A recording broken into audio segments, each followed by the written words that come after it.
Hey, welcome to the MHFI podcast. I'm Doug Cunnington, and this is the little intro portion. So this episode is from the listener viewer mailbag. So someone sent in a few questions. I think it's roughly around withdrawal strategies and like actually retiring early. And I'm cheating a little bit because this is a rebroadcasted episode. I think we originally recorded it in like October of 2023. So this is one with Carl. A lot of people miss Carl Jensen, and boy, I miss him too.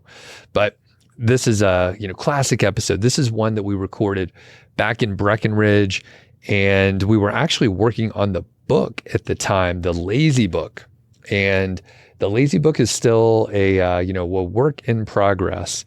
And a lot of people were asking me about it in the last few weeks here. And we actually get consistent questions about the Lazy Book.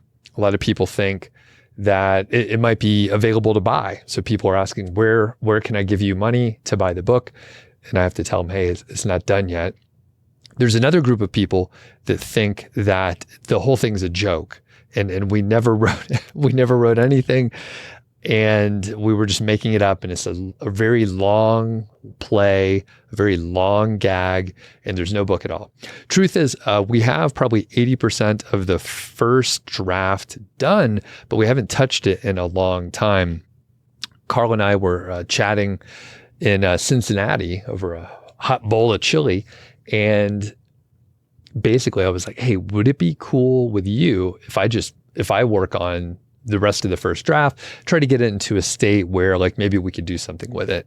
And he said, sure, no problem. So that is probably something I'm going to do.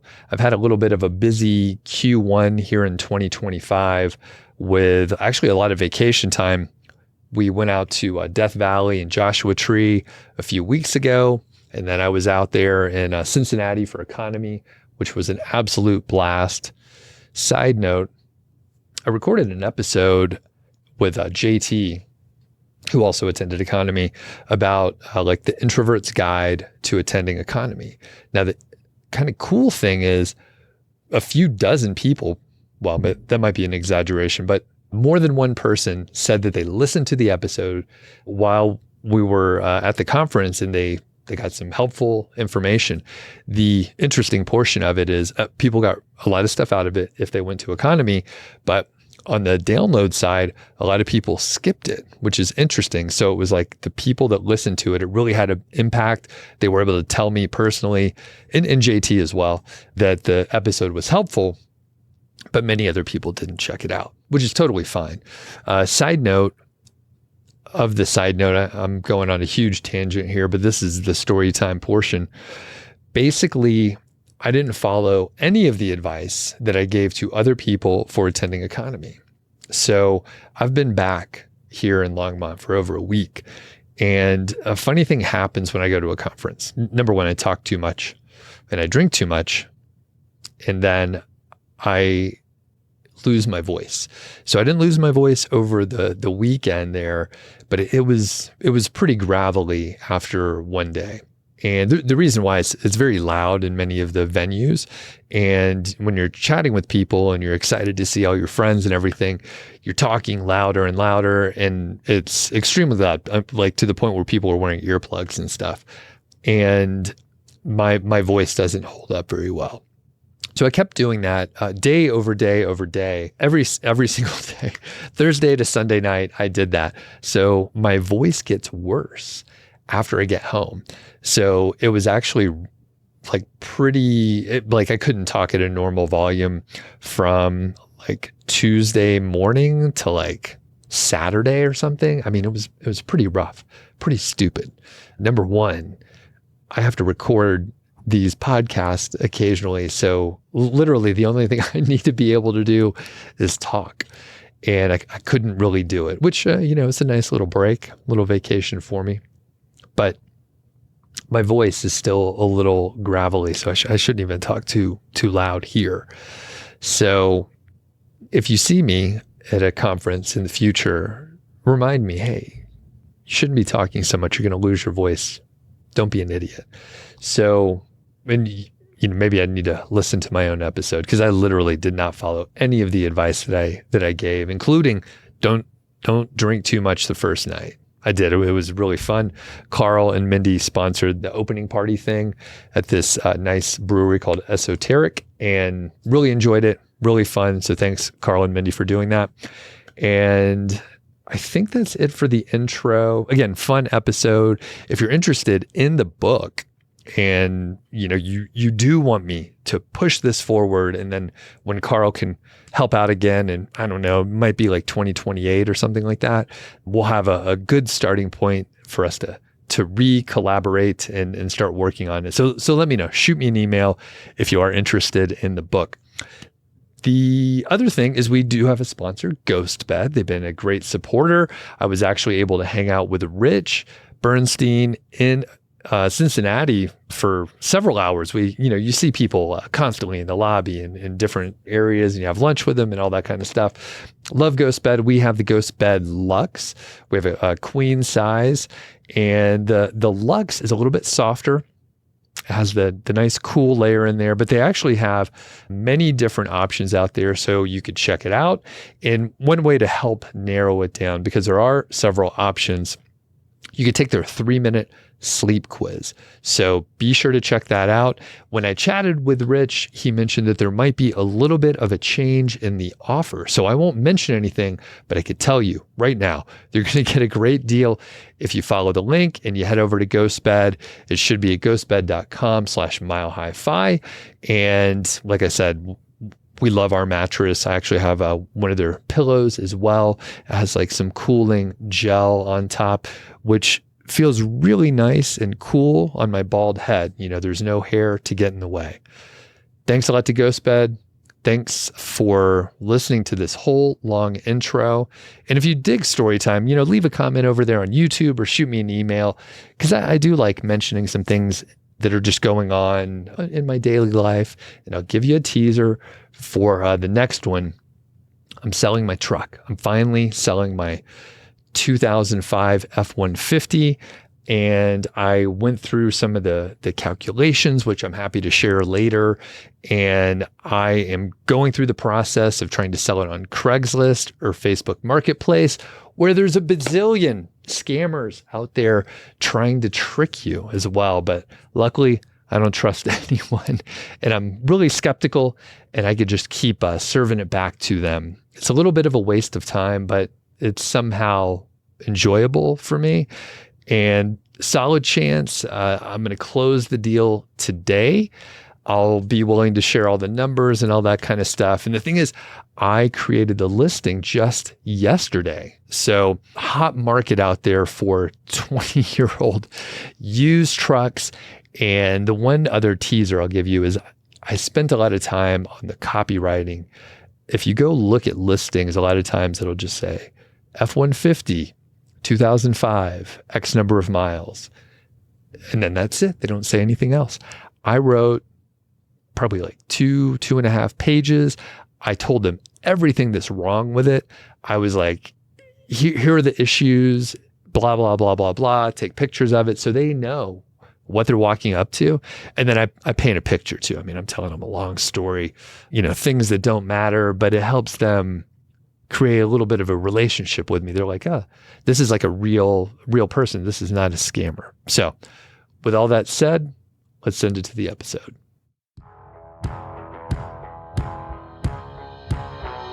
Hello world. Welcome to the Mile High Fi podcast. I'm Carl Jensen with my co-host. I'm Doug Cunnington. Doug, so today we're going to discuss questions submitted by our local Longmont friend, Austin. Austin wants to know more about what life in early retirement looks like, and more importantly, how folks draw down their savings. But before we get into that, I have a question for you. Did you ever ponder what your life would, and I guess I should back up a second. Whether or not we're retired is up for debate. We don't have formal jobs, but we both work, kind of like right now, people could call this work. But when you left formal work after you got laid off from your job, did you ever consider what your life would look like in the future? I know you ramped up your side hustles. Is right now, right here, did you ever have any idea that you would be doing this? No, not at all. I mean, I tapered down with the intensity that I was working, especially like right when I got laid off. Basically, I never thought about when I wasn't going to be working and what I was going to be doing, which I don't know why. When I think back when I first got a job, I was in the consulting industry and I wasn't put on a project right away. So they literally pay you and you just stay home. Or at the time, that's what happened. So I worked on my house. So I always kept busy. So I think I probably just assume, there's a couple things you could work on. There's always like little projects you can do. But generally, the answer is no. I didn't think too far ahead. And currently, like we have a bunch of friends that don't have traditional jobs or don't work at all. So we have like plenty of examples to see like what people are actually doing when they don't have a corporate job. People fill up their time, it turns out. There's no like, I don't see many people sitting around bored. No, it's super easy to fill up your time, and you hardly ever hear of people going back to work either. I can think of a couple mentions of it. I don't know these people personally. They would actually be pretty interesting to talk to. If you know someone like that in the audience, or if you are that person, let us know, because it would be interesting to see what drove you back to work. I could think of two, not to derail us, but Robert and Carla. Yeah, I guess they did take time off, but did they ever intend on retiring? Like I know they did the Pacific Coast Trail, the PCT, and Carla's, I know Robert does work full-time. He actually works more than full-time now, I think 50 hours a week. But Carla, she's got another gig. I don't think it's quite full-time, is it? No, I think you're right. I don't know how they framed it. I don't think Carla was going to go back. We should go listen to the interview we did with them and just talk to them. But I think she was doing like corporate law, so I don't think she was ever going to go back to that specifically. I think Robert left the door open, but they quit and had no specific plans to go back to work. That doesn't mean they weren't like, I'll never work again. But Robert, he seems to enjoy work and like all the pieces of it. And I don't know, I have heard of a couple of people that went back to work and I don't know fucking why. Like, I have no idea. Robert's an anomaly. It's crazy. Yeah, I'll say a couple of different things about them. One is that they don't have kids, so you've got a lot more time in your hands if you don't have kids. Like after ours get out of school at 3 o'clock, I'm helping with math and I'm taxi, like always driving them around everywhere. So you have a lot less time. They don't have kids. The other thing I'd say is they both seem, like you alluded to, very happy with what they do. I know Robert loves his job, and I think Carla does too. And I think it's a little bit different if you go back to work under their circumstances. I don't know if they were even necessarily bored by not working. I do think they genuinely enjoy what they do, even though they don't need the money. And they made a conscious choice to go back to work. It's not like coming out of school where you have to go to work to get money to support yourself and pay off your student loans and all that kind of stuff. I think it's a lot different when it's a pure choice like it is for them. And right. And that's the thing, exactly. Like they intentionally made the decision. And I think, again, you know what, we should have them on and we could ask like, why the fuck would you go back to work? You don't actually need to. But the thing that jumps out at me is like, even though Robert enjoys working, he travels quite a bit. And I got to think the opportunity cost is off. He's very smart. I'm sure he's making the perfect decision for him. But like, I'm thinking there must be something better that you could do with your time and money and effort versus like doing the work that he's doing. I think there's maybe some social like good that his work does, but at the same time, I'm just like, man, you could do something else. But that's just me. No, that's a super good tangent. And that's actually something I think about all the time with people like Robert. Had they just not experimented enough and found like their true calling, like what if he would have had a rule around it that he had to take 6 months off, not doing the PC, just sitting around his house. You wonder if something else would have come to him and he would have no longer wanted to go back to work or maybe gone to work in a part-time situation. Right. Yeah. So we could go on a whole tangent on that, but we'll have him back on. We just saw him the other day. So now we'll direct the same question at you. What did you think about as far as retirement in the future? Yes. So, Doug, I think much like you, I didn't really consider it or ponder what the heck I'd be doing. I was just running away from a job I didn't like. And I actually remember the first day, my first full day, that wasn't a weekend, that I was off of work. I think my last day at work was a Thursday, so it was a Friday. And I remember going for a walk, and it was around a park near our house in downtown Longmont. And I remember looking around, and it was all young mothers pushing kids around in strollers, or senior citizens, like real life retirees or traditional retirees, I should say. It gave me a little bit of anxiety. I'm like, what have I done? What comes next with my life? I don't know. I've liberated myself from my job, but what am I going to do with my time? And it turns out now I've got 500 more things than I'll ever have time to do in my life, which I think is a very good problem. I never wanted to be bored, but yeah, what we're doing here right now is something I could have never predicted. So is owning the co-working space. Yeah, I could think of a million different things that I had no idea I would be doing. But it's also good. It's like this, I feel like I'm at one of those nasty buffets from our childhood. And I say nasty, and I liked those buffets where they've got all the like mashed potatoes and roast beef, and they've got the ice cream machine. And I just want it all. And as a kid, I did have it all. But as an adult, this buffet of life, I can't have it all. I got to be picky, but it's a good problem to have. Yeah. And I think, I mean, you said, it's a good problem to have. You have 500 things to do. You're still finishing a couple bathrooms, right? That's right. I've got so close to being done with our master bath, and then I got to redo the girls' bath, but that'll be easy. Yeah. We've all heard that before, but you're going to be done with this stuff eventually. I think by the end of October, Doug, like 2 weeks. Don't make promises you can't keep. But are you adding more stuff on top of it? So that's the thing that I observe with you is like you keep adding more. You're like, oh, I should be done in October. And then you pick up a new thing for November. So are you, and I'm telling you, don't add more stuff for November. I am adding more, but it's a good thing. I was just, no, Doug, you're going to appreciate this and like it. So I was out on my walk just now. I went for a walk before I recorded this. And the thought I had was, I'm going to record with Doug. And I've been pretty crappy at the podcast. I've been pretty crappy at the blog. And it's because it's been a side thing. It's been something I squeeze into my life because I've got all this other stuff going on. Like I just finished this huge bathroom remodel that really consumed my life. It took like 40 hours to get the tile done because it was intricate. So I'm not going to add anything, but I'm going to expand on the things that I enjoy doing now, but haven't given their due time. And I really look forward to it because I think if I actually made a little bit of an effort, I think at least Doug, you're a pro, but I am not. I think I could be better with the outlines, with the show notes, which I don't do half the time.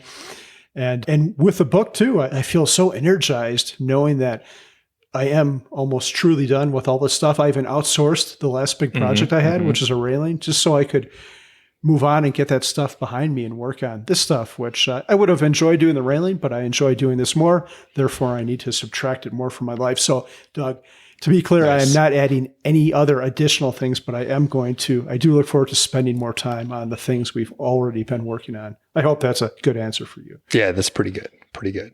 And I think, the main thing is, like I said, you're like, I'm going to have some free time coming up. Let's go ahead and take on another project. Maybe you see a good deal for a house, and you're like, maybe the time is right again. But you won't do that. Okay. I absolutely will not do that. I will give you, if I buy another house, I'll say it right here, I'll give you $10,000 in cash. Okay.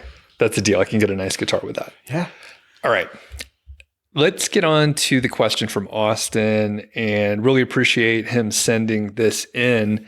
I'll read what I can here. It goes kind of deep, and we're going to break it down in a couple different areas. But one reason this is a great question is it forced us to do a little bit of research and thinking ahead of time, especially you, Carl.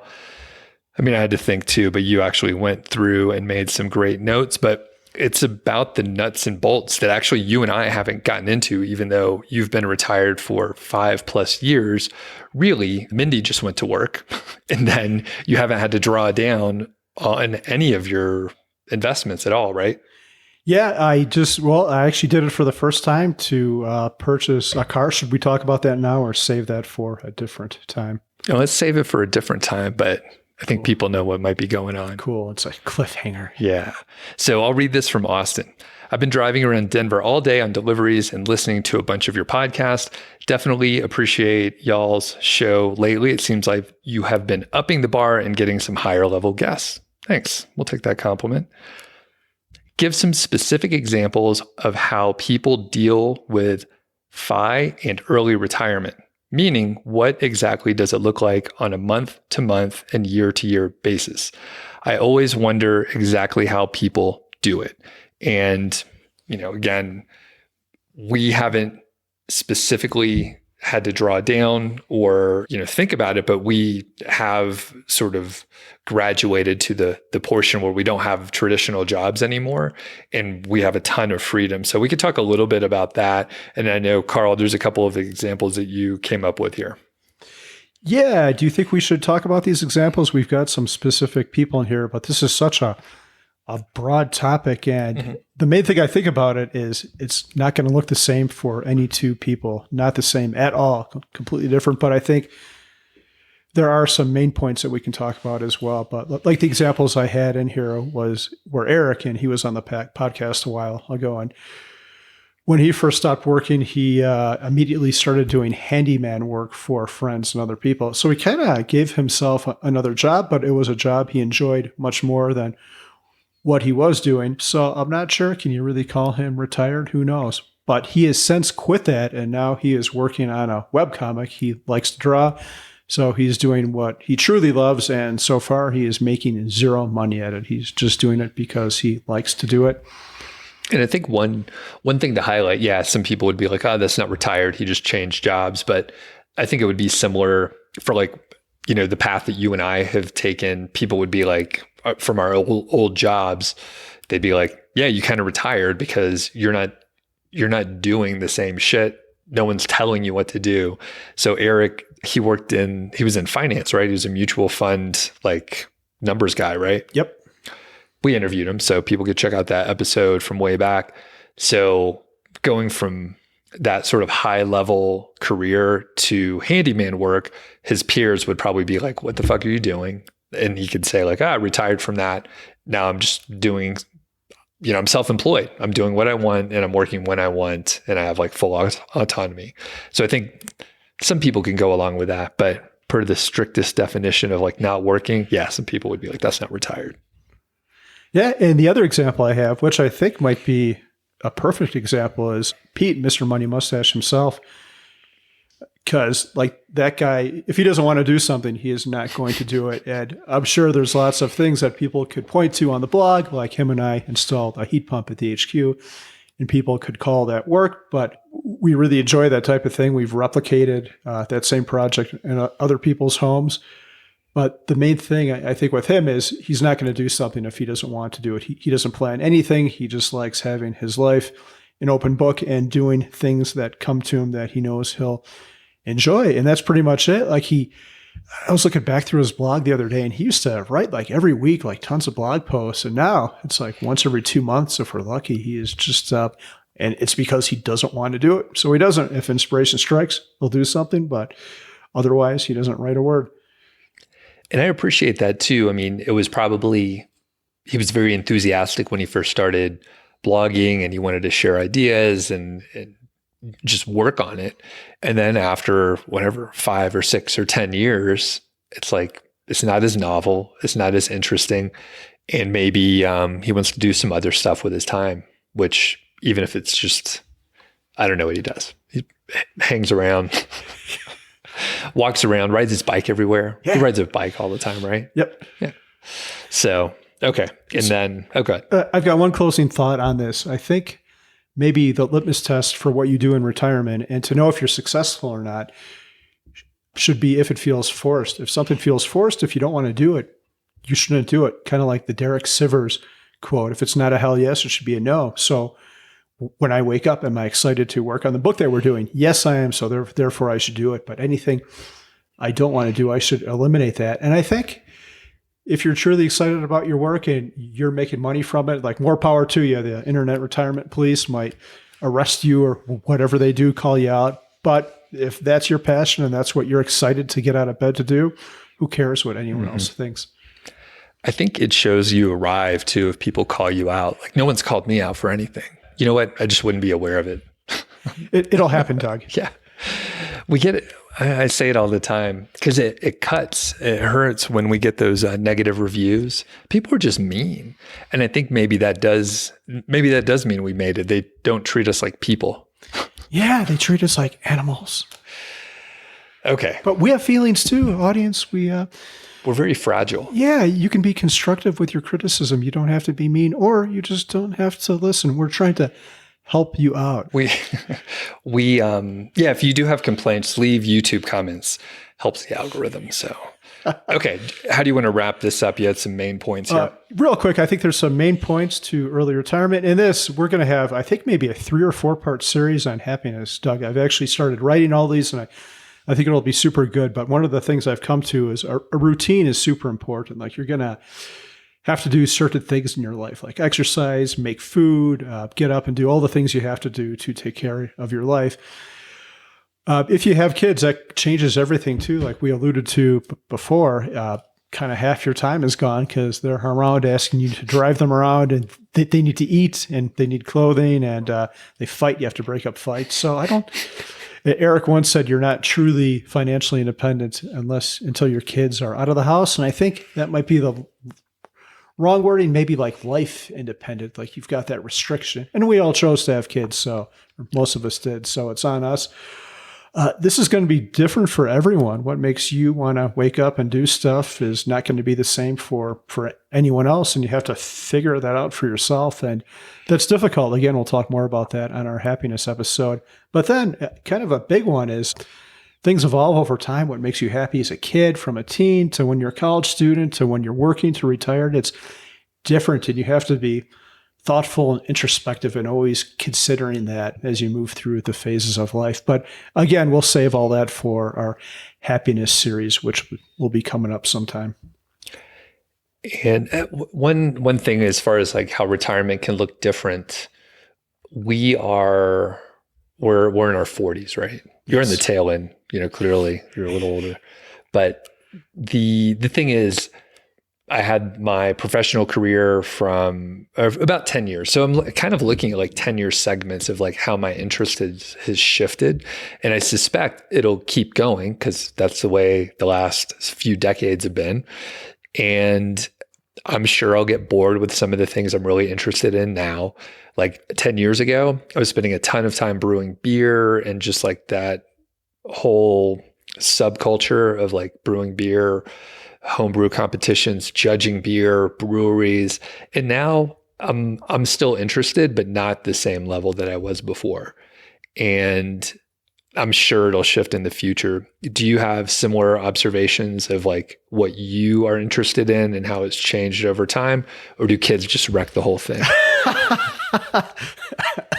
Kids don't wreck it. They just limit the amount of time that you're free to do these things. But yeah, it's completely changed for me. And I was thinking about this today. Actually, I used to be happy and excited to do these home projects, and they still give me a little bit of fulfillment. But now I've moved on, and I'm finally after 6.5 years of quitting my formal job, I'm okay with letting go of all these projects. I think it was because I was so high strung, and I had worked 40 or 50 hours a week at my job, then the same amount on the house, and then write the blog. And I published 3 times a week, and it took me these 6 years to wind it down. But now I absolutely love the thought that I don't have to do that anymore. And I could spend 2 hours a day at the gym, listening to a podcast, doing weights, or walking around the track. I love that I'm going to be able to finally have the time to finish up the book we've been working on and work more on the podcast and see where we can take it. So a year or two ago, these thoughts would have given me anxiety. I'm like, you need another project. Like, hence this house we bought that I probably should not have purchased. I'm not doing that again. Again, $10,000 to you, Doug, if I buy another house, another project house. Yeah. And I was to that point, like I was just telling him, like, I've done so little like this year. I wonder you probably still think currently that I'm like super lazy, which is why I'm a great partner to write this book with you. But if you would have bumped into me those years when you were working like 100+ hours a week, and you saw how little I was doing, you'd be like, what is wrong with this guy? He's not motivated to do anything. But really, I'm just well rested, and I don't have the same, luckily, I don't have the anxious tendencies that a lot of my friends are like that. Yeah, I actually just assumed this whole time that you were in your basement there working on your side hustle. So all this is new to me. I didn't know. I knew your life was pretty carefree and a little bit less high strung than mine, but I didn't know it was that. But that's great. That's the reason you can put up with me. I can be difficult at times. So it works out. It's actually complimentary. In the Soundcheck, we were talking about paper notebooks and stuff like that. So I have this notebook here, and there's like some sticky notes in here. It looks like it's used pretty well, right? So I brought this. It was in my backpack. The last time I wrote in it was a fucking month ago. And then before that, it was like another month. So this is just, it's kind of staged. Like, I don't know. It looks like I'm busy, but I'm really not that busy. It does look good. I saw that, and the pages like from here are a little bit ruffled. So yeah. Okay. Yeah. Just throw it on the ground, get some dirt on there. And yeah, it looks like I'm working really hard, but yeah, it's mostly blank. Okay. So Austin actually did write some good questions, and I can't believe we're so far in the episode and we haven't even read the first one yet. But did we close out the portion that you wanted to cover for this? I think so. Okay. I have a lot more to say on all of that happiness and early retirement. I think it was funny, real quick, Doug. Last Wednesday, I was in a hotel in California. The next day, I was going to Camp Fi, and I woke up at 6:43 a.m. in the morning, and I'm like, oh my God, I think I figured out like all the pieces to happiness. I'm writing about it now, and we'll talk about it soon. Yeah, like I woke up and I think I was dreaming about it or something. I look at my watch, I'm like, holy shit, this is like an epiphany. So it's good. So you actually wrote it down? I did. Wow. Okay. I can't wait to talk about it. I've been thinking a lot about it too. And we have even mentioned when we finish this first book and launch and get it out the door, I think like a practical guide to happiness with our spin on it. That's the next one. So maybe it could be a good graphic novel. I know you said in the past on past podcasts that you're very skilled at drawing male genitalia, but I don't know how good you are at drawing anything else. But I guess you could draw people representations. Yeah, you can. They all have personalities, and don't leave that notebook around. I'll just tell you that. So a graphic novel for book 2. Stay tuned. But on happiness, it's gonna be great. Yeah. There's going to be a lot of characters in there. Okay. Back to Austin's email. So he says, I'm interested in how people are drawing down and not adding additional income streams other than passive income. So quick little note, he did use passive income in there. Almost nothing is passive. So even if someone like describes a business model and they're like, hey, this is passive, there usually is like setup and then ongoing maintenance. So it can be minimal, but almost nothing is passive. Can you think of anything that's really passive other than like index fund investing where you can literally like not do anything? A mutual friend of ours, Boulder Steve, just has all his money in pure cash because he has enough where he can survive. Like he could just take the cash out, not count on it earning any interest, and live on that for the rest of his life. But yeah, hardly anything is truly passive. You're going to have to do some kind of, even with a 4% VT SAX portfolio, they're still rebalancing. You're going to have part of it in bonds and probably rebalance at least once per year. Okay. So, the heart of the question, we'll get into some of the details. And Austin gave us specific examples, maybe like people with real estate, people with index funds, and the drawdown strategy. So I'll ask the question. Carl, you're more the real estate guy, so I'll let you kind of answer it, and then we'll go back and forth. So Austin says, how do people with paid off rental properties handle retirement income from those? Do they take monthly rental income payments? Do they reinvest some back into the properties? How do they actually manage this? Yeah, so I think this one is pretty simple. We actually have a rental property now, and what we want to do is make sure our emergency fund is taken care of first. I think most seasoned landlords would have this. So you've got X amount of money to take care of a roof or furnace or anything else that could go wrong. How much you want to keep in that is dependent on your level of risk tolerance. After that, most people would want to have a cash buffer for a vacancy. There might be a time where your unit or house is empty for like weeks or months. You want to be able to right over that part of your house, a vacancy. And then after that, most rents are paid monthly. I've never heard of anyone doing anything else. Sometimes you hear about someone who wants to go in there and pay you like a year's rent up front, and that could sound very appealing, but that's a big warning sign. Like maybe they want to have a meth lab in your basement or grow pot or do some unauthorized thing. So what they're trying to do is minimize interaction with you. So that can be a warning sign. So I would say the real basic and easy answer is I would suspect most landlords just live off that monthly rent payment. And I facilitate this through apartments.com, which is great. They have all kinds of tools on there, and it is completely free, which is, super nice tool, apartments.com. Do they market stuff to you or something? Like why nothing's free, right? So what they do is they're kind of like PayPal. So if I pay you through PayPal, it'll take a couple days to get the money into your account unless I want to pay a fee. So if I pay you that fee to get the money in there instantly, PayPal makes money off that. If it takes a couple days, PayPal makes money off the float, all that cash they have sitting around waiting to get to its final destination. So I assume that's how they do that. And I think they have some other services you can pay for, like you can pay extra to have a fancier listing or more photos or something like that. Cool. Do you have guidelines for the emergency fund and the buffer for vacancies? The main thing I would say is if you have multiple properties, you might want to keep X amount per house. But if you've got multiple properties, all the furnaces aren't probably going to go out on the houses simultaneously. So you could leverage that. And it's not going to be, if you have 10 houses, your emergency fund isn't going to be 10X one house. It might be 3X or 4X. Again, whatever you feel comfortable with. But yeah, I haven't really thought about any guidelines. I think it really is different for everyone. If you're in a place like Colorado where there's hail, maybe you want to account for a new roof if you don't have insurance that's going to cover that. I would say it depends on a lot of variables too. If you've got a new condo, there's probably going to be a lot less that can go wrong with that versus a house from the 80s where a lot of the mechanicals are older and it's got a yard and an exterior that you have to take care of. So I don't think... You don't know. Yeah. You don't know. Pretty much. Okay. Mindy wrote a book, right? Yes. It's probably about real estate, isn't it? Yeah. I bet it's in there. I bet there's some guideline, like a month and a half or some ballpark. And then it's like, if your house is 100 years old, put more in there, right? So there's some guidelines out there, I bet. We just don't know them. Okay. It's okay if you don't know. So I think overall, as a person who doesn't have a real estate business or interest, it sounds like you just run it like a business. You can live off the cash flow.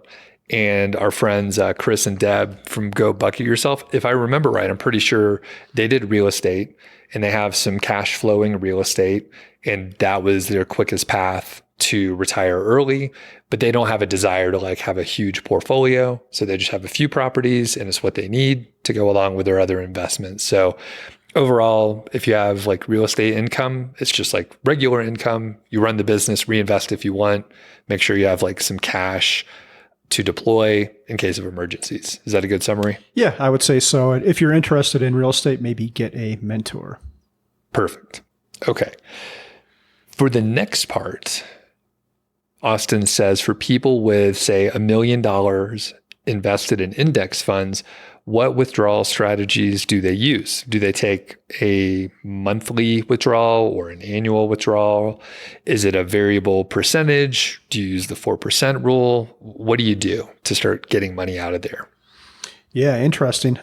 If you're going to do this, the first thing you would have already thought of is how much you're going to take out per year. So let's just say we're doing the 4% rule on $1 million. So you're going to need about $40,000 your first year of retirement, or that's how much you're going to take out. The first thing I think, and again, we are not financial advisors. This is what we would do. We are not telling you to do this, but these are our ideas. The first thing I would do is turn off the dividend reinvestment. I think the dividend yield on VTSAX is currently about 1.5%. So let's say you've got $1 million in there. Turning off dividend reinvestment is going to give you about $15,000. So you're going to have to come up with $25,000 in additional money to live. And very simply, you're going to have to sell some of your assets. I think that gives people a lot of anxiety, and I don't think it should, because it's not like you're going to be it's not like that mountain of money is going to be dwindling. And the reason is the 4% rule. We've talked about this and for an infinite amount of time. That is the worst case scenario. So in most years, your portfolio is going to perform better than that. So you are going to sell 4% of it off, but at the end of the year, your money pile should be bigger than what it was when you started. You recently sold some stock, right? I did. Did you have anxiety, even though you know intellectually that it was okay? I did. It gave me a lot of anxiety. But the funny thing is, Doug, and I found the same thing happens with me with big purchases. Like I bought the concert for $10,000 and going up to the point where I'm clicking the button and putting all my information in, like putting the credit card number in for the concert or deciding which stocks I'm going to sell. I have a lot of anxiety. I'm like, oh, this doesn't feel right because I guess it's because I hardly ever do it. Spending is a skill just like investing, and so is selling your assets. But after I hit the submit button, I felt really good in both cases. Cool. I don't know if that was the question you even asked. No, that is it. I mean, even though you know that like you should sell some stock so that you could buy something that you need. Yeah. It's still stressful. Yeah, it is. It is pretty stressful. And that I actually just did that a week or two ago. And that was the first time we've ever done it, I think. Yeah. Okay. Yeah. Cause in the past, I think you said, Mindy had some income coming in from selling a house, commission came in. So you were able to pay for vacation or whatever, some big expense that was coming up. So you haven't actually had to do it. And I think, the reason why is because we spend 40 years just accumulating and we're like, okay, stay the course. Like we're doing long-term planning. And now it's like, okay, now do the opposite. Just unravel this whole fucking thing. So I think that's why it would be a little stressful. Yeah. And it's a quick pivot too. Like you said, we're saving, and then we're selling. And I think it's also maybe an acknowledgement of that we're growing old too. Like, crap, I'm actually at that point in life too. It feels like another phase. Yeah. You start getting colonoscopies all the time. Absolutely. Yeah. Those are kind of fun, though. I don't know if I had to sell stock or get a colonoscopy. I'm not sure which one I would choose. Yeah, I think I know which one I would choose. But you know what? I'm going to have one coming up here. I'm about to turn 45. So, yeah. Okay. So back on track here. So the first thing that you would do is to stop reinvesting the dividends. Yes. What's next? So Austin also asked us about frequency. How often would you do it? And I think this is entirely personal. Some people might be better off selling all their stuff at the beginning of the year in one fell swoop, and then the cash is just sitting there. That's personally how I would do it because that causes me to pay less attention to my portfolio, which is a stupid activity. But other people, and I don't think my answer is the best because over time the stock market goes up. Therefore, you should want all your money in there till the last possible second when you need it. So I think the more frequently you're willing to do it might be better, maybe on a monthly basis instead. But then that's just another thing you have to do. So I think it depends on the person. How would you do it, Doug? Similar to you, I haven't had to do this before, but I think I would set up monthly, like an automatic sell, right? You could do that, and then payout, right, to go to your checking account from your brokerage account. So I think that would be what I would do on a monthly basis. But I would probably make the decision at the beginning of the year or annually. It doesn't matter when, right? So annually, make that decision based on what your plans are for the year and perhaps the stock market performance from the last year or recently, and then probably quarterly, right? Because I don't want to be in the portfolio like trying to make evaluations like, should I take money out? Like you set it up at the beginning, but I would have checkpoints quarterly just to be flexible, right? So there could be a big upswing or a big downswing that might change my decision, and we could change our decision. We don't have to stick to the thing that we decided at the beginning of the year. And I think that's probably what I would do. That way you have a little bit more flexibility to be adaptable, but you have made the decision early on, and then you can stick with it. I like one thing in particular that you said, and that is the automation part. So it's kind of like having a job where this money just magically shows up in your account, but you don't have the work part of it, and that's pretty cool. Mm-hmm. Yeah, and I think it just, some of our friends, I'm sure someone has told me, oh yeah, the money just goes to my checking account and then it's there. Maybe it was, did Brandon do this, Mad Scientist, where he was like, money goes in there and I have to spend all the money in that. He's experimenting with some spending. And does this ring a bell? I know Mark Troutman does that for his fun bucket concept. I'm not sure about Brandon. Okay. So if that's not true, sorry. But anyway, perhaps monthly is a good way to do it. Some people may do it annually. I haven't heard any other suggestions. It's usually monthly or annually is what people talk about. Yeah. Okay. And as far as the amount, so Austin wondered if you do a variable percentage or if you just use the 4% rule. What would you do, Carl? Yeah, I guess it just depends on the needs for the year. If there's anything that's certain in early retirement, it's that life is uncertain. And I don't mean that in a bad way. I mean it in a super good way. It's pretty easy to plan a life where you're working and you might have like 3 or 4 weeks off of work every year. But when you're not working, all these things come up. Like we just went to Hawaii and we weren't really expecting to do that at the beginning of the year. It kind of came up. And then we went on a helicopter ride and then this concert. None of these things I had planned for. So for us, I don't think we could automate it as well. Or if we did, we'd have to revisit it frequently and maybe up the money or take it back down depending on what our plans are. Okay. And I think, I'm not sure how we're going to end up doing it, but one thing that we've been looking at a little bit more is the actual withdrawal strategies. And typically, we talk about the 4% rule because it's the most popular, the easiest to understand. So news stories can cover it and then podcasters can talk about it ad nauseum. But typically, people are probably going to have varying expenses.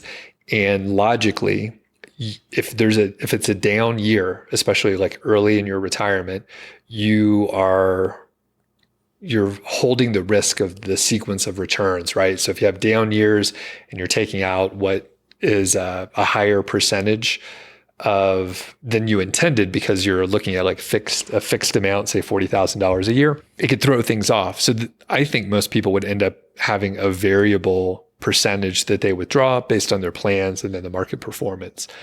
We're going to link up to the FI Calc app, which has maybe like 8 or 10 different withdrawal strategies, and they're explained fairly simply. Some of them are a constant amount, $40,000 a year, and then it goes up with inflation, or maybe it's 4%, or maybe it's something a little different, right? There's a lot of different varieties. Some of them say, hey, it's a minimum of, say, $20,000 a year, but never more than $100,000 if the market goes way up. So there's all these different ways that you can withdraw differently based on what your goals are and what you want to do. And they all have different pros and cons and ease of implementation versus like the maximum returns and all that kind of stuff. Have you gone deep into any of this? I have not. It's very fascinating, but it could be overly complicated versus just like we're saying, kind of look at the year, be a little flexible and know that some years you're going to be able to spend a little more, withdraw a little bit more because the market's up, or if the market's down, maybe a little less. Sure. So, but you can make it super complicated. One other factor I'll talk about while we're on this topic, and I'll make it quick because we're going to talk about it a little bit more in a different context later on, is that in our case for healthcare, we don't want to be on Medicaid, where if you don't draw any income, that's what you would be shoved into. I just don't like it. Healthcare is pretty weird in that there is not a wealth test. So you could have $10 million, and if you have no income, you're on public aid for health insurance. And I don't want to do that. So we always want to have some kind of income, and you could generate that through capital gains so we don't have to be on Medicaid. But that's a whole other topic, where you're drawing your money from. And one point in that, I heard Sean Mullaney talk a little bit about this past weekend at Camp FI, is you probably don't want to have all your money in it. in an investment that wouldn't allow you to generate income. And you kind of need it anyway if you're going to be an early retiree. It's difficult to get your money out of a tax sheltered thing like a 401k or something like that. It can be done, but it's complex. So think about where you're going to draw your money down to. Mm-hmm. And actually, quick tangent. You mentioned you want to have some income, right? So that you're not on Medicare. Yes. Medicaid. Medicaid. Yeah. I always mix those up. Me too. I can't remember. I was talking to Elizabeth, right? And I was like, why didn't they name them different things? It's like naming two roads that are right next to each other. It's like one's court, one's circle. It's like, fuck, just name it a different thing. Okay. The point is, what is the point? What was I going to? Okay. So you want to show some income, but let's say you're spending $90,000 a year in your household, right? How are you spending that money but not showing income? Well, you would generate that. So how are you spending the money? But what was the question again? How do you not have income if you're spending money? I guess if you are in a situation where maybe you just have a big cash pile and you're living off that, like maybe you saved a bunch of money in cash before you retired, in that case, you're going to have to sell something or generate income to stay off Medicaid. And you said Medicare because you think I'm that old, Doug. I know what you're doing. It's a Freudian slip. You mentioned that you guys are personally concerned that you don't want to show zero income, but that's not a risk because you're spending money, right? Yes, and we don't have big cash reserves. So in our case, we are going to have to sell investments. But I mean, there's ways to, like we could potentially sell investments that don't have a lot of capital gains that would give us enough money to live off the year, but that would still keep us under Medicare. Like we live in Boulder County, which is an expensive cost of living place for those calculations. So, and I don't remember what exactly the number is, but I think if we didn't specifically try, we could find ourselves in a place where we didn't generate income. Like another one is if we just took the principal from past Roth contributions, which isn't taxable, we could do that now, even though we're not 59 and a half, just the contribution part, not any growth on it. And that none of that is taxable. Right. Okay. Yep. I always wonder that sometimes. And you actually told me a similar answer off the record once. So I was letting you shine there. Okay. Ready to get into a couple of the others here? Yeah, let's do it. What are some examples of the withdrawal systems that early retirees use for predictable income? Do they set up automated transfers on a schedule, move money to checking as needed? Yeah, Doug, I think you kind of nailed it with your past answer. You can go in there and automate it so money just shows up in your account. And it depends where you're getting your money from. If you've got the rental house, that money should just show up in your account too. There's ways to automate pretty much everything in modern life. And I think you should err on the side of doing that too. It gives you one less thing to think about and one less thing to log on to and have to do in life. Yeah, there's probably some other options, but yeah, that's probably the simplest and that's usually the best way to do things. All right, next. How do retirees deal with required minimum distributions, RMDs, from retirement accounts like 401ks or traditional IRAs? Do they withdraw more than needed and invest the excess? Yeah, so this is super interesting. I just learned this past weekend that the RMD age was raised to 75, and I think the average lifespan in America isn't that much older than that. So some of us won't have anything to worry about because we're just going to buy the farm before it becomes an issue. Let's talk about the healthcare issue again. If you need to generate income and reduce your chances of paying RMDs, you can do Roth conversions. And that means you're going to take your Roth IRA, your normal IRA or 401k and convert that to a Roth. So it becomes tax-free in the future, but you pay income tax on every dollar that you convert now. So if you really don't want to pay RMDs, if that's really a concern for you, you could start doing those conversions right now. And that's something we're going to be looking at when our income goes down, right? So once I taper down and our income is much lower, then we'll start making those. So just a transfer or conversion. We'll just do the conversions over to Roth. Yep. I think the other thing to keep in mind with this too is RMDs start at 75, but you could start taking money from your accounts, I think, of the year when you turn 59. So that's 16 years of runway that you could just draw down your 401k to meet, or your IRA to meet your spending needs, your annual spending needs. So why not do that as well? It keeps things pretty simple. Nice. And then if you had excess, Carl, what would you do? Yeah, so Austin asked this as well. I would just put it in a post-tax account. So if I had some RMD problem, I'm old and I have to take out $300,000 a year, then I guess it just goes to post-tax, or I buy a helicopter or some crazy I would do thing. cool shit. Yeah, we should go crazy. Yeah. At that point, you could put it in another account to grow more, but you're old. So I would say fucking spend that money, right? Hell yeah. What are you waiting for? Yeah, kids don't need it. What tax strategies do early retirees employ? Do they use Roth conversion ladders and other methods to optimize taxes on withdrawals? And how do people make sure they don't withdraw too little and end up leaving excess savings? Doug, that last one is a pretty good problem to have. Having too much money is what Austin is implying here. And if that happens, I think we can help people with that problem. If you have excess money, we'll send you our routing number and bank account number so you can wire it to us and we'll go buy a helicopter. This is going to be different for everyone. And I think the main thing it depends on, Doug, is where you have your money. So if you have a ton of money in post-tax accounts versus having a bunch of money in tax-sheltered accounts, that is going to change how you do things.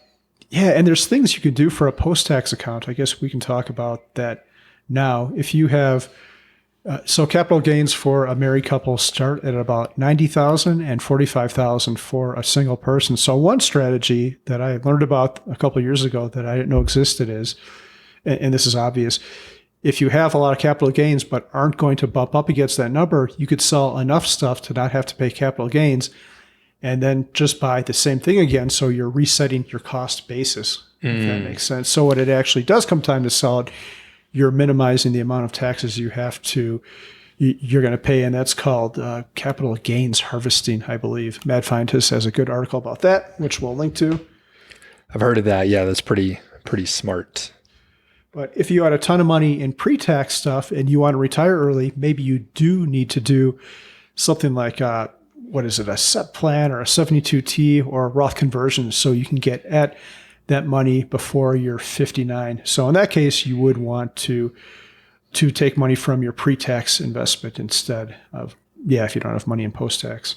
Can you describe the Roth conversion ladder? Like what mechanisms happen? How do you implement that?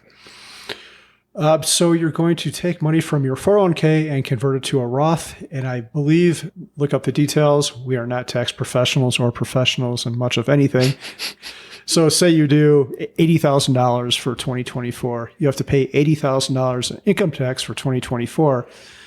But I think you have to wait 5 years of time. After 5 years of time, you have access to that $80,000, even if you're not 59 and a half. Not anything it grows to. So if it grows to be 120,000, you can only access 80,000 of it, but that 80,000 could give you something to live on before you hit 59. Okay. So it's still the same kind of rule where you can touch the principal, right? You could withdraw the principal. Yes. Okay. So it's the same idea. You're just converting it over, but you have to wait 5 years. Yeah. So a lot of these plans it takes a lot of planning, like the separate equal periodic payments. You have to, I think, declare exactly how much you're going to take out for the next 5 years. And again, look this up, go to madscientist.com or your tax professional. So they take a lot of planning. You kind of have to know how much you're going to need to spend in the future. But if you can do that, you can have access to your pre-tax income ahead of time or your pre-tax investments. And someone made the case, this was actually on Mad Scientist, is that there's a 10% penalty hit if you access these funds ahead of time. So if you just took a withdrawal from your 401k now, you'd have to pay a 10% penalty. But this guy made the case that it might even be worthwhile to do that because the 401k saved you from a much higher tax rate than that. I can't remember what these are called, like marginal tax rate or whatever. But any dollar you put into your 401k was taxes you didn't have to pay from the top tax tier. So especially if you're making a lot of money, you saved yourself like 25 or 29 or whatever your tax rate is. So it might be worthwhile to just take the hit and grab that money without doing anything exotic. Okay. So someone could get at the money a little bit early. I personally, I wasn't aware of this whole world or the fact that you could get to that pre-tax money sooner. I didn't know there were mechanisms, even though you have to jump through some hoops and all that. So once Elizabeth and I decided that we didn't want to wait and didn't want to wait to get to that money, we were just like, okay, we need to invest in a brokerage account and have flexibility. So we lost some of the tax benefits. We paid more taxes for flexibility, right? So everyone has to make their own decision. And there is a case also, like if you look at the right years, I'm pretty sure if I just would have invested and maxed out everything in the 401ks, I would have come out ahead because the market grew so much in those years. It's not like that all the time. It just happened to be that decade or whatever that was really on fire. I didn't know it at the time. No one did, right? But the point is you have a huge amount of flexibility with the post-tax brokerage accounts, and the amount that we have invested in the pre-tax IRAs or traditional IRAs and all that stuff, it will be very sizable by the time we hit 59 and a half. So it seems, actually we got some hate mail like, hey, Doug, you shouldn't tell people not to invest in those, but there are specific reasons why you might consider it. It's not right for everyone, but we made that decision. It maybe wasn't the best decision if we look back, but it was fine and everything's fine. And we have a lot of flexibility now. Yeah, I think that's a great point. That's probably underappreciated. So if we think of it, there's three different buckets. One is a pre-tax 401k. Another one is a pre-tax Roth investment, and another one is just the brokerage account. But each of those accounts have distinct advantages. Like the Roth, you could take your principal out before you're 59 and a half, but you can't get at the rest. The 401k, you can't do anything with unless you want to do one of these complicated tax things. But the post-tax brokerage, it's kind of like a Roth, because unless you two take a whole bunch of money out, like you could probably take, let's say you put $90,000 in there and it grows to $180,000. You could take that whole $180,000 out, assuming there's no other income, and not pay any taxes on it because you're still under that capital gains rule, the capital gains limit. And then there's the standard deduction and all that. So I think the post-tax brokerage account is never talked about in the FI community, but I think it's underappreciated. And as long as you don't have some crazy ass lifestyle, you're probably not going to pay taxes on it either. You'll pay the taxes up front, just like a Roth, but you're not going to pay them on the back end. And like you said, it gives you another lever to pull for flexibility. And one that we really didn't get into, I mean, it's a HSA. Do you guys have an HSA? Yes. Okay. And that one gets like even better tax benefits, right? Yeah, I think that's like tax-free on both sides. So you save a little bit of income tax, and then when you use it, you don't have to pay any taxes either. It's great. And we weren't aware until the last few years, and when I started consuming a lot more, fire content and stuff, and I was like, oh yeah, we should do this. So we got started a little too late, but luckily our other buckets are pretty good. But I mean, that would be another distinct fourth bucket, right? Yeah, and HSA is great. I'm pretty sure, I should know this, but you can get at the money after a certain age, even if you don't use it for health stuff. Okay. Yeah. See your tax professional again. Don't trust us. But, yeah. I took our HSA and we had a flexible one, and I bought a bunch of Tesla stocks. So our HSA is kind of substantial. So I'm gonna have to come down with some kind of good chronic diseases to spend it down, I think. Wow. That's great. That's like having like a huge investment in your Roth, Yeah, kind of. I guess as long as we can get at it without being sick, because I prefer not to get sick. Yeah. Yes, not worth the cost. Okay. So I think we covered that pretty well. Next is ending up with excess savings. And Carl, you mentioned that's a good problem to have. And I say, go to a pro, go to an advisor. And a year ago, if you would ask me 6 months ago, I probably wouldn't have said, go to an advisor. Even when I hear some of our friends are like, oh yeah, like when you are starting to plan like further out, then you probably need to go to a pro who knows what's going on and like certain checkpoints that you need to take a look at. Elizabeth and I personally met with Travis and Eddie, our friends over at Downshift Financial. And the thing is, they're fee-based. They're not assets under management. So those are the folks you have to look out for. I think there's websites with directories so you could find someone that you want to work with. And the thing is, the pros see this all the time, so they can look at your balance sheet and they know certain checkpoints that you need to pay attention to in general and say, hey, you have RMDs are going to be a problem if you don't start doing things a little bit sooner. Like you said, you got 16 years, so it's not going to sneak up on you. But if you're not paying attention, maybe you're getting older, you forget stuff all the time. So if you go to a pro, they can help you out and guide you. And like I said, I'm surprised that I've changed my tune on that. But I heard advisors like Joe Saul Seahai, he mentions this every now and then, Stacking Benjamins. He's a former financial advisor. And it's when you actually start planning, once we're past the 4% rule and you're trying to make a plan for 45 years, you might need someone to take a look at it that's not just in your circle of friends, right? Who's hey, it looks good to me. You got a lot of money. Yeah, Doug, I think you make a really good point. And I've come around to this too, so much so that Mindy and I actually are going to hire someone to look over our stuff. It's not going to be as in-depth as you, but we want to make sure there's no optimization. So I think where a fee-based advisor might not make as much sense, or an advisor might not make as much sense as when you're young. It's going to be a more significant proportion of your savings and all that. So you're going to pay a lot more for it. And things are pretty simple when you're young. Let's just max out our 401k. But as we get older, it gets a lot more complicated, right? And especially there's the investment part, but then there's the life part too. When you disengage from a job, you're not going to have the income. So you're going to have to depend on that money. Like if an advisor might be able to give you one piece of advice that could save you maybe hundreds of thousands over the long term, just a tweak to what you're doing, like maybe taking money out from the 401k to avoid those RMDs later on or something like that. And I know Eddie and Travis, those guys are super smart. They talk on our Discord, and I know those guys know what they're doing. So I've come around to this too. While we won't go to the same level as you, I think it's definitely worthwhile, especially if you've got all these different buckets to have someone look at it. Hey, I've got 1/3 in brokerage. I've got 1/8 in a Roth. Is this where we should be? And if not, what could we do to optimize it?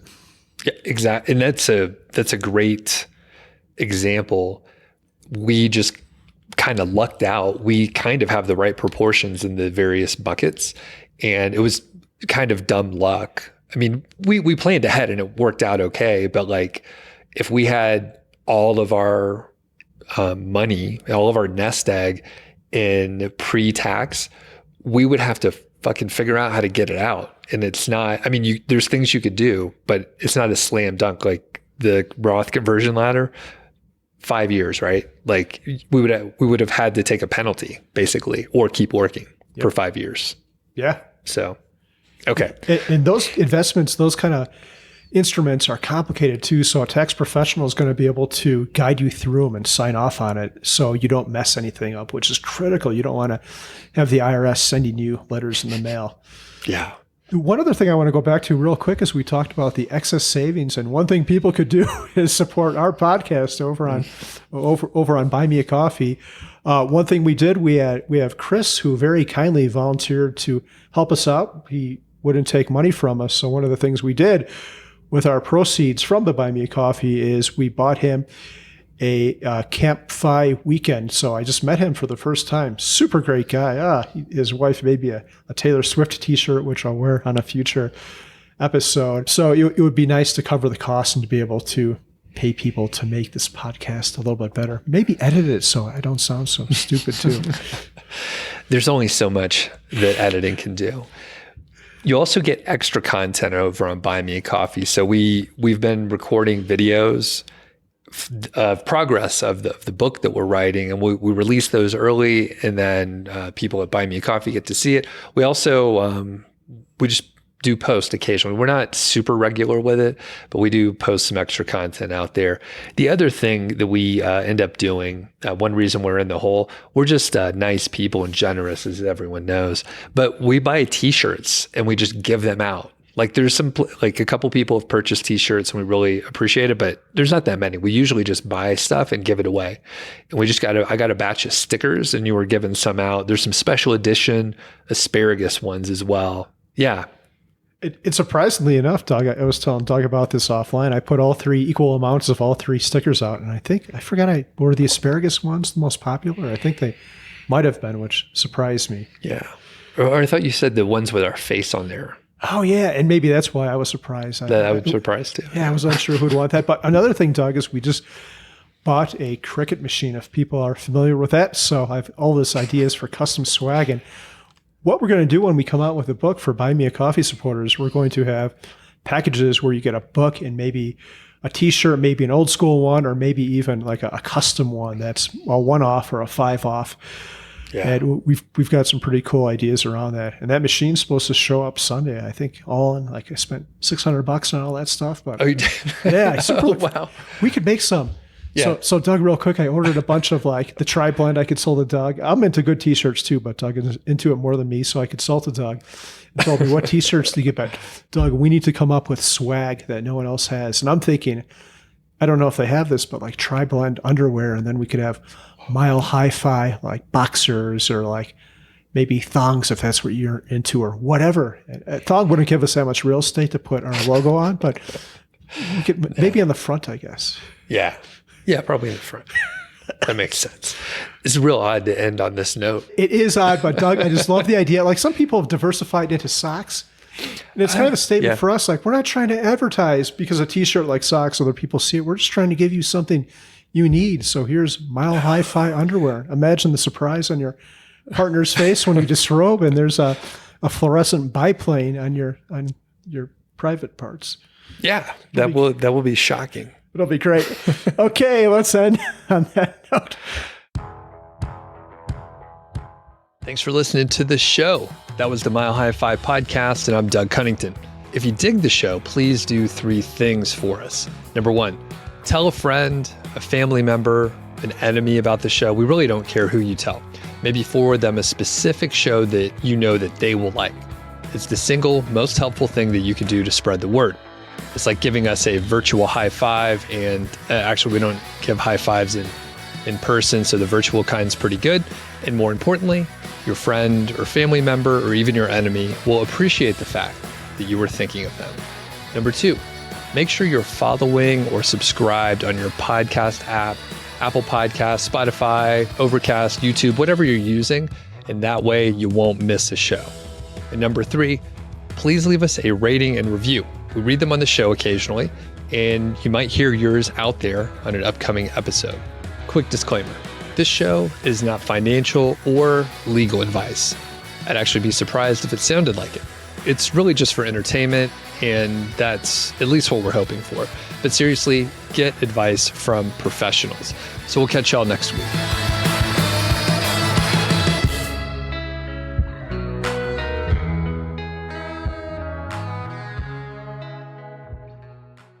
So we're out here in the mountains writing again, and we have a similar setup where we're sitting at a table across from each other. And I noticed, well, it's a fucking mess. First of all, there's wires everywhere. We're recording, so there's headphones, there's microphones, there's a million USB cables. I'm sure we're violating some kind of fire code with all the daisy chained just electrical sockets we have going on. But there's also a lot of paper notebooks. So I like to write by hand. I see you have a couple actually. So do you prefer a paper notebook versus writing your notes or whatever in an app? Yeah, that is a great question, Doug. I'll show you my first notebook. Did you wonder why I had a Hello Kitty notebook at all? Or I've seen that a couple times, but you know what? I just thought it was something that was really important to you. No, Hello Kitty is actually not really important to me. I don't care for, or I don't dislike Hello Kitty. I just don't know much about her or him. I guess it's a her because she has a bow. But okay, I'm going down a rabbit hole, or maybe a cat hole that I shouldn't go down. But yeah, this was free. They had a free rack at the Longmont Library where people can dump off their old magazines and books, and this was on there. It had not been touched. So I grabbed it, and I do like writing. It's nice to have by the side of the bed. Sometimes I'll have ideas before I go to sleep, and I don't like having my phone or an electronic device. And it's just something I can have in my bag, which I take with me at all times. And yeah, I do like the written word and writing. I'm curious, what is the appeal of it to you? Probably a little similar. I get distracted, with our phones or apps or whatever.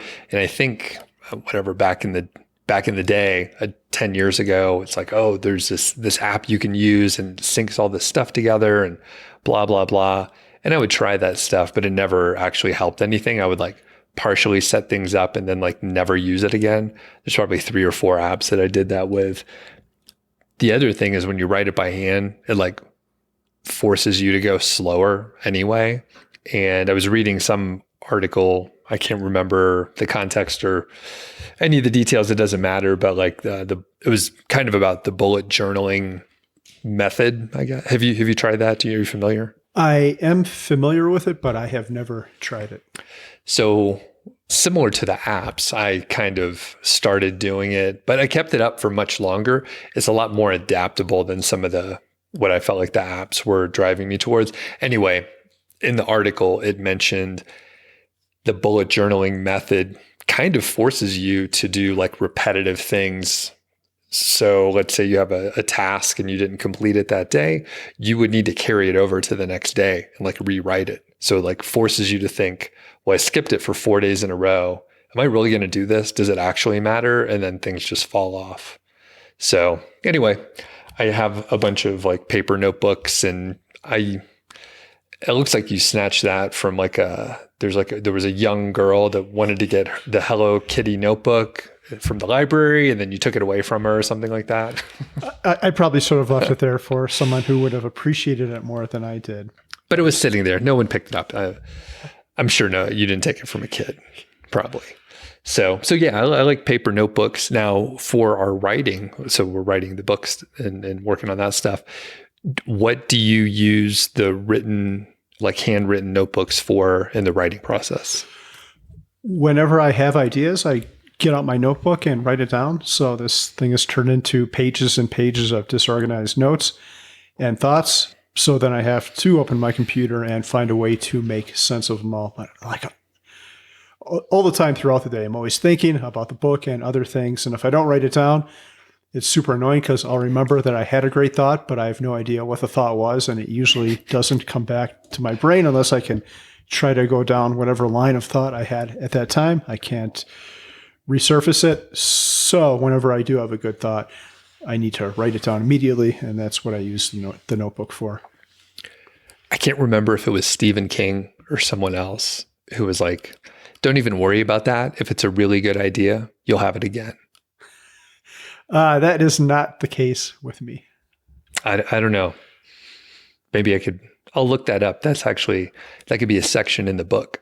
Because I've tried, I bring a notebook around in my pocket sometimes and try to write stuff. And then either I forget, or the times that I write it down, it's in the notebook. I never get it out of there. So if it's a good one, I'll have it again.